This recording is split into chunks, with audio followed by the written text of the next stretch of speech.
Good evening. You're watching the News at 6 with me, Shan Russell. The News at 6 is all about the day's biggest developing stories, and we'll be filling in on them over the next half hour. But first, the headlines that we're tracking right now. Indian troops killed 15 Pakistani soldiers in retaliatory firing after ceasefire violations. Home Minister Rajnath Singh says Pakistan trying to harm India through cowardly actions like terrorism.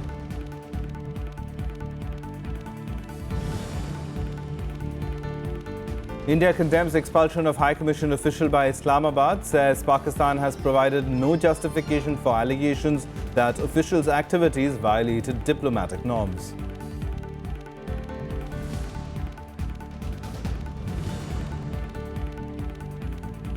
Rajasthan police arrest another person for spying. Arrested person Shoaib worked as a visa agent, collected information about Indian troop deployment in border areas.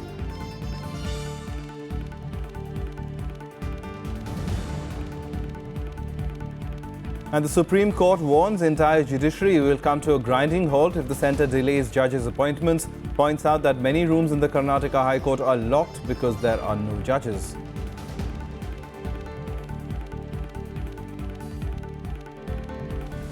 Our top story this evening, the Supreme Court expressed anguish over the delay in appointment and transfer of judges in high courts, despite recommendations made by the Collegium. It warned the centre for the delay and held it responsible for what is called trying to bring the institution to a grinding halt. The Supreme Court on Friday warned the central government that the delay in judges' appointments will bring the entire judiciary to a grinding halt. A bench headed by Chief Justice T.S. Thakur said, and I quote, "The court's rooms are locked down. Do you want to lock down the judiciary? You cannot bring the entire institution to a grinding halt," unquote. I personally think that the anguish of the Chief Justice that he has been expressing over the last 6 months has had no effect on the government. The government thinks the judiciary is irrelevant. The judiciary is not required for the country, and this is shocking. I am myself amazed at the attitude of the government towards the judiciary. The Supreme Court also said the appointment process can't be stalled due to non-finalization of the Memorandum of Procedure. However, representing the centre, Attorney General Mukul Rohtagi said more progress will be seen on the MOP in the near future. Certainly it will take some time because we have to deliberate with the state governments, we have to deliberate with the other constitutional authorities and all that. So I went to the Chief Justice with a letter stating that, sir, the new memorandum procedure will take some time. So we will have a selection of judges till the new memorandum procedure is finalized on the basis of the present memorandum procedure which exists. So we went on. Is it not a magnanimity of the central government? Shedding light on the current state of affairs, the court said several courtrooms in the Karnataka High Court are locked because there are no judges. The Apex Court also warned the centre that it may summon secretaries of the PMO and the Ministry of Law and Justice to ascertain the factual position. The court will meet again on 11th November for a further hearing. Bureau Report, Rajya Sabha TV. The situation along the India-Pakistan border remains tense after continued heavy shelling by Pakistan on Indian positions and civilian areas on Friday. The BSF has said that Indian forces killed 15 Pakistani Rangers in retaliatory fire. In the last 12 hours, there have been 6 ceasefire violations by Pakistan. Jammu and Kashmir Chief Minister Mehbooba Mufti also has said that war is not a solution, even as more troops were deployed to maintain law and order during the separatist-sponsored shutdown for the 112th day in the valley. Heavy exchange of firing with Pakistani troops continued along the border areas of Kathua, Poonch and Rajouri district on Friday. 2 civilians were killed and 2 others were injured in the firing in Jammu region. Pakistani troops used mortars and small arms fire to target Indian positions in Naushera, Sunderbani and Pallanwala sectors. In a strong response, the BSF killed 15 Pakistani Rangers. 21 civilians, including 4 women, were injured in the firing from across the border. They will continue to fire as they have been doing. They will be getting the befitting reply from the BSF and the Indian side also. तो हमने आंखों से देखा है, हमारे लोगों ने आंखों से या किसी इंस्ट्रूमेंट से देखा है और हमें लगता है कि वो कम से कम जो है वो स्नाइपिंग के बाद वाले फिगर वो कंटिन्यू कर लें तो करीब 15 के आसपास है। फायर हो रहा है, लगातार फायर हो रहा है, बिल्कुल घरों के नजदीक सबके हो रहा है और स्कूल के पास नजदीक हो रहा है। शैलिंग सर ये तो पहली बार ऐसे देखी है, तो बहुत मुश्किल है सर। गवर्नमेंट को थोड़ा सोचना चाहिए इस बॉर्डर एरिया के लिए। अचानक गोला आ गया तो मैं तो रो के पागल हो गई, तो अचानक अंदर आ गई, तो फिर अंदर आई तो चाय नहीं, सुबह की चाय नहीं पी हमने, तो डर के मारे एक जगह ही छुप के बैठे हुए हैं। Home Minister Rajnath Singh targeted Pakistan, accusing it of indulging in a proxy war against India. Proxy वार भारत के साथ लड़ने की पाकिस्तान कोशिश कर रहा है, उसे इस हकीकत को भी समझना चाहिए। प्रॉक्सी वार कभी भी बहादुर लोग नहीं लड़ा करते, बराबर ये कमजोर लोग ही लड़ते हैं। कमजोर लोगों का हथियार आतंकवाद है। In the wake of the escalating tensions, Jammu and Kashmir Chief Minister Mehbooba Mufti said war was not a solution and Pakistan should take initiative to resolve all disputes. पर जंग, जदल, क्रॉस फायर, वायलेशन ये रहने वाली चीज नहीं है। Ultimately हमें एक दूसरे के साथ रहना सीखना पड़ेगा, रहना है। ये गोलाबारी खत्म होनी चाहिए। लोग दरबदर हो रहे हैं, जम्मू में जख्मी हो रहे हैं, मारे जा रहे हैं हमारे वहाँ फोर्सेस के लोग। मैं समझती हूँ जंग किसी मसले का हल नहीं है। अल्टीमेटली हमें आपस में दोस्ती कर लेनी चाहिए। Meanwhile, the last rites of BSF personnel Jitendra Kumar Singh, who lost his life in heavy shelling by Pakistan, were performed. Areas near the border have been on high alert because of the spurt in firing from Pakistan in the past few days. Bureau Report, Rajya Sabha TV. At least 6 suspected terrorists, including a policeman, were arrested in separate operations in Srinagar and Kulgam district on Friday. Security forces launched search operations following intelligence inputs about the presence of the Lashkar-e-Toiba militants in the Batamlu area station of Srinagar. 5 suspected LET terrorists and a policeman hailing from Kupwara district were arrested during the operation. Weapons and explosives were recovered from them. In the search operation in Kulgam district, a suspected terrorist of the Hizbul Mujahideen group was arrested. Now, a day after busting a Pakistani espionage ring, the Delhi police today arrested a third spy from Jodhpur. The police claimed he was in touch with the expelled Pakistan High Commission staffer for the last 3 to 4 years and had visited the neighbouring country 6 times. The arrested man worked as a visa agent and reportedly hired the other 2 spies arrested on Thursday. One more Indian, allegedly spying for Pakistan, was arrested by the Rajasthan police on Friday. He was handed over to the Delhi police that busted a major espionage ring run by an official of the Pakistani High Commission in India. Identified as Shoaib, the arrested spy worked as a visa agent in Jodhpur. He was reportedly tasked to collect information about Indian troop deployment in the border areas. इसको भी tasking की हुई थी कि army के, BSF के deployment, troops की movement, वो सारी चीज़ें इससे मंगा रहे थे और उसी सिलसिले में इनका काफ़ी बड़ा एक नेटवर्क बन गया था। मौलाना रमज़ान खान जो कल परसों गिरफ्तार हुआ था, उससे भी इसके अच्छे संबंध थे, सुभाष जहांगीर से भी अच्छे संबंध थे। Shoaib visited Pakistan at least 6 times in the last few years. He was allegedly in constant touch with Pakistani diplomat Mahmood Akhtar, who was declared persona non grata by India on Thursday and would have to leave the country by Saturday. कम से कम आधा दर्जन बार पाकिस्तान जा चुका है। इसकी जो अम्मी जान है और जो मामा वगैरह हैं, ननिहाल है, वो पाकिस्तान में ही है। In retaliation to its official being asked to leave India, Pakistan also expelled Indian diplomat Surjit Singh. The Foreign Secretary summoned the Indian High Commissioner, Mr. Gautam Bambewala, on 27th October, that is yesterday, and conveyed the decision of the government of Pakistan to declare Mr. Surjit Singh an official of the Indian High Commission as persona non grata. Mr. Surjit Singh, the Foreign Secretary, expressed deep concern over the activities of the Indian official that I named that were in violation of the Vienna Convention and the established diplomatic norms. The Indian High Commission has been asked to make urgent necessary arrangements for Surjit Singh and his family to leave Pakistan by 29th October.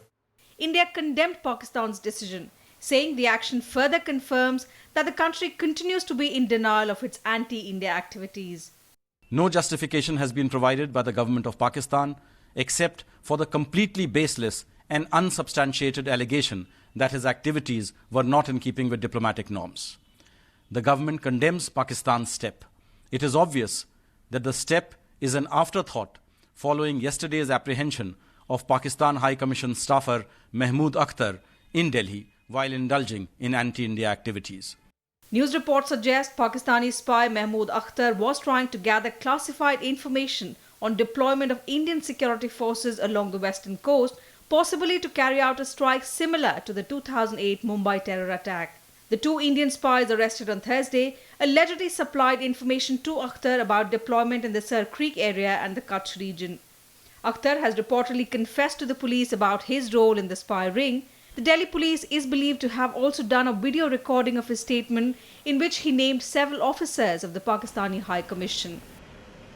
More expulsions and counter-expulsions may take place in coming future because in India, investigations are going on how many other people from Pakistan High Commission are involved in such espionage activities. Akhilesh Suman for Rajya Television with camera person D.K. Pandey in Delhi. The Prime Minister Narendra Modi will visit Japan on November 11th and 12th for the annual summit meet with his Japanese counterpart Shinzo Abe. The meeting could see a civil nuclear cooperation pact being inked. The meeting is also seen as an occasion for the two leaders to have in-depth exchanges on bilateral, regional and global issues of mutual interest. Apart from a thrust on enhancing cooperation in civil nuclear sector, the two sides will explore ways to boost ties in trade, including in high technology area, security and infrastructure. All efforts are being made to stitch a pact during this visit, and if cleared, it would become Japan's first civil nuclear cooperation pact with a country that has not joined the Nuclear Non-Proliferation Treaty. Now, the Central Information Commission has sought files relating to foreign travel to the Prime Minister from the External Affairs Ministry. The Ministry had earlier refused an RTI applicant access to these documents, citing security concerns. Chief Information Commissioner Radhakrishna Mathur directed the MEA to examine the files to ascertain whether there was indeed any security concerns. Commodore Lokesh Batra, retired, who had filed the RTI, stated before the Commission that the case involves substantive public interest and as the bailout amount reported to be thousands of crores of rupees given to Air India in the money of taxpayers. He said that there is a need for reforms by understanding the causes of long delay in payments to Air India. Now, China on Friday warned that bilateral ties may suffer if India allows Tibetan spiritual leader Dalai Lama to visit Arunachal Pradesh. Reports state that India has granted permission to the Dalai Lama to visit Arunachal at the Chief Minister's invitation.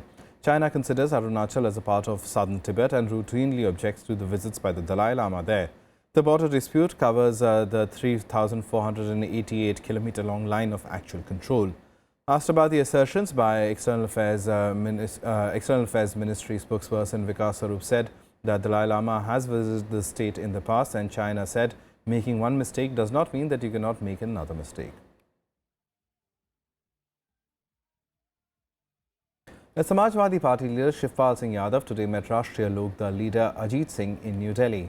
The meeting triggered speculation of a prospective alliance between the two parties. Yadav said that since both the SP and the RLD have socialist ideologies, they should come together ahead of next year's assembly polls in the state.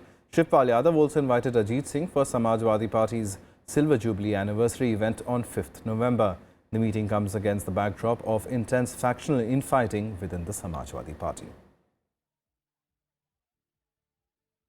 देखिए जितने भी secular लोग हम चाहते हैं कि उत्तर प्रदेश में Bharatiya Janata party न घुसने पाए और जितने भी सेकुलर लोग हैं वो सब लोग इकट्ठे हो जाएं और हम चाहते हैं कि लोहिया वादी और चौधरी चरण सिंह वादी ये सब लोग मिल करके और इन्हीं लोगों को हम निमंत्रण दे रहे हैं। तो करीब एक महीने पहले ही जो अभी शिवपाल जी ने कहा वही कि लोहियावादी और चरण सिंह वादी इकट्ठे होने चाहिए, एक मंच पे आने चाहिए, किस रूप में आए वो डिस्कस करने की बात है। Some more national news updates now in Nationwide. Two Cobra jawans were injured in a pressure bomb blast triggered by Naxalites in Chhattisgarh's Bijapur district. The incident occurred when a battalion was carrying out a search operation in the nearby police station area. Soon after the incident, reinforcements were rushed to the spots and the injured jawans taken to the nearest hospital.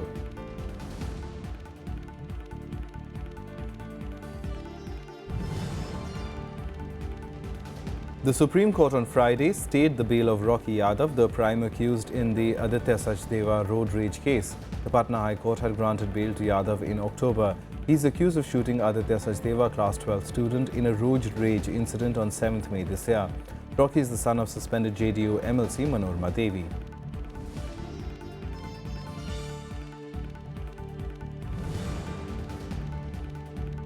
The Supreme Court on Friday has refused to stay the Allahabad High Court's order on DNT flyway and said that no toll will be collected till further orders.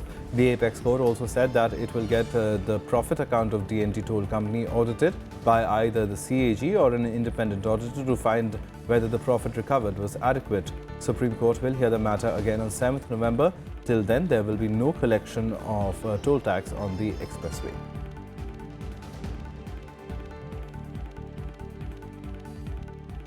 Time for us to take a short break. Lots more on the other side. Do stay tuned.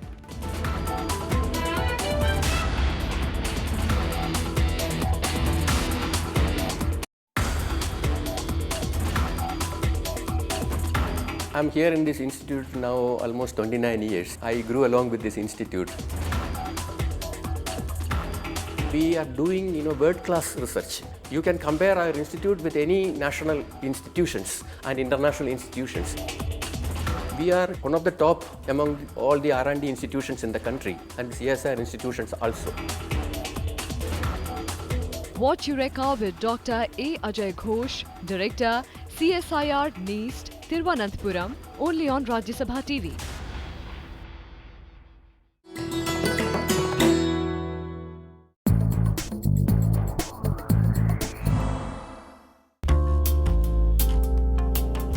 From cowries to metal pieces,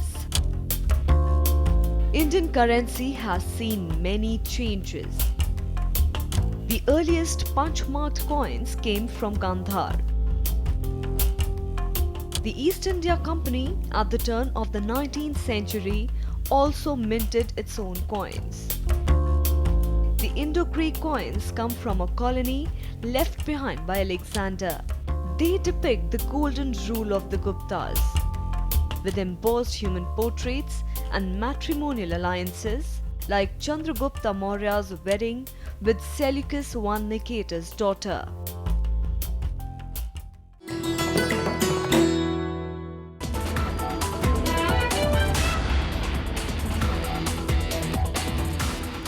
Welcome back. You're watching the news at 6. Now, some international news, and the United Nations has called for an investigation into the strike on a school in Idlib in Syria that killed 26 civilians. UN said that the strikes by Syria or Russia amounted to war crimes. Russia has denied responsibility for the strike but said it will continue the airstrikes to clear the terrorists. The United Nations wants the strike on a school in Syria's Idlib to be investigated.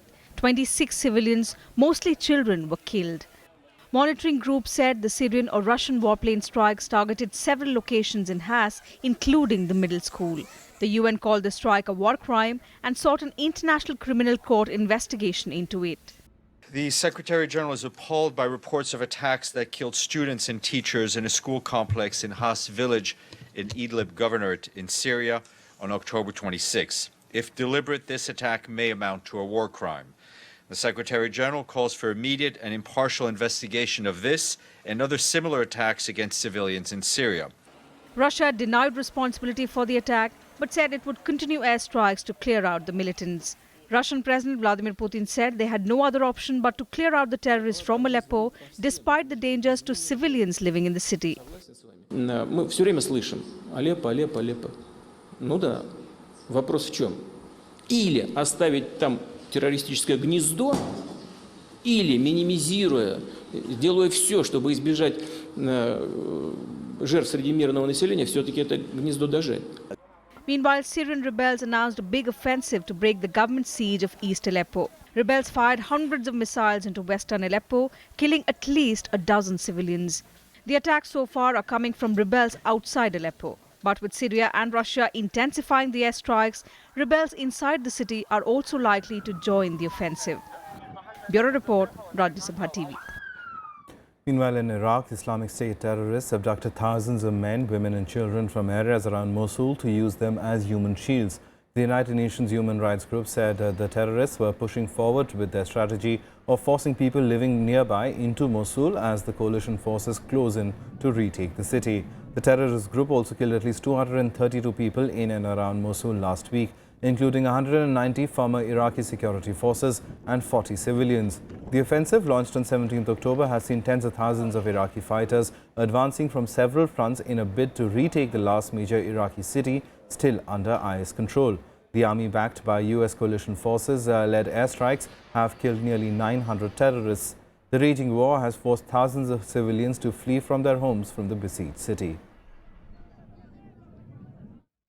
ISIL's depraved, cowardly strategy is to attempt to use the presence of civilian hostages to render certain points, areas, or military forces immune from military operations, effectively using tens of thousands of women, men, and children as human shields. Many of those who refused to comply were shot on the spot. Now, for the first time in the U.S. presidential election, First Lady Michelle Obama shared the stage with Hillary Clinton, encouraging voters in key battleground states of North Carolina.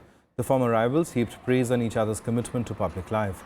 Clinton called on voters to avoid complacency, with opinion polls show her holding a clear lead over her Republican rival Donald Trump ahead of the elections on the 8th of November. Trump recently cast doubts over the legitimacy of the election itself, saying he believed the results were being rigged. Michelle Obama, who was critical of Clinton during the hard-fought 2008 Democratic nomination race, seems to have put all traces of bitterness behind her. Her stinging denunciation of Trump after a leaked 2005 video showed him making lewd remarks is seen by many as one of the campaign's most striking condemnations of the Republican nominee. She has more experience and exposure to the presidency than any candidate in our lifetime. Yes, more than Barack, more than Bill. So she is absolutely ready to be commander-in-chief on day one. And yes, she happens to be a woman. There are so many things I admire about our First Lady.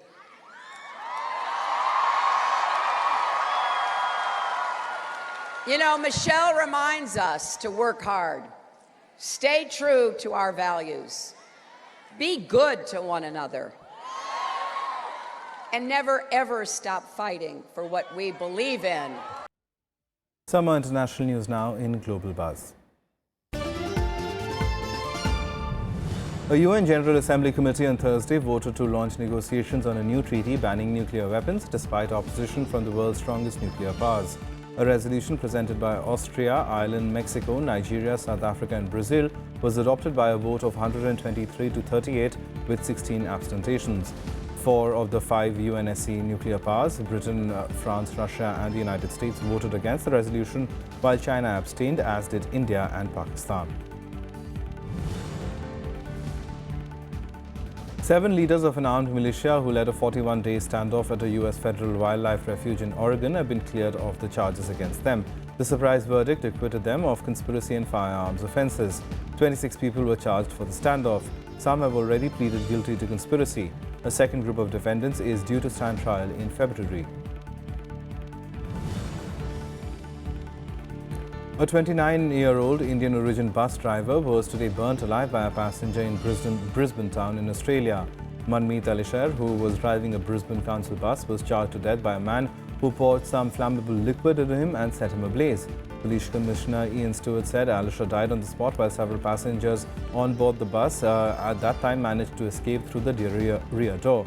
He further added that the attack did not appear to be a case of racism. Meanwhile, the suspect was taken into custody. Addressing a press conference, So Luen Nguyen, the Director General of Public Health, the department today said a pregnant foreign woman in Myanmar's largest city, Yangon, has been diagnosed with Zika, the first case of the mosquito-borne virus in the Southeast Asian country. Earlier in September, 2 Myanmari citizens, one living in Singapore and one in Thailand, were identified as infected with the virus. Time now for all the action from the world of sports in SportsBeat. Sania Mirza and Martina Hingis entered the WTA semi-finals in Singapore with a straight-set win over Chinese Taipei pair of Hao Qing Chan and Yung Jan Chan. The number 2 seeds, the Indo-Swiss pair, who reunited for the tournament after parting ways in August, won 7-6, 7-5.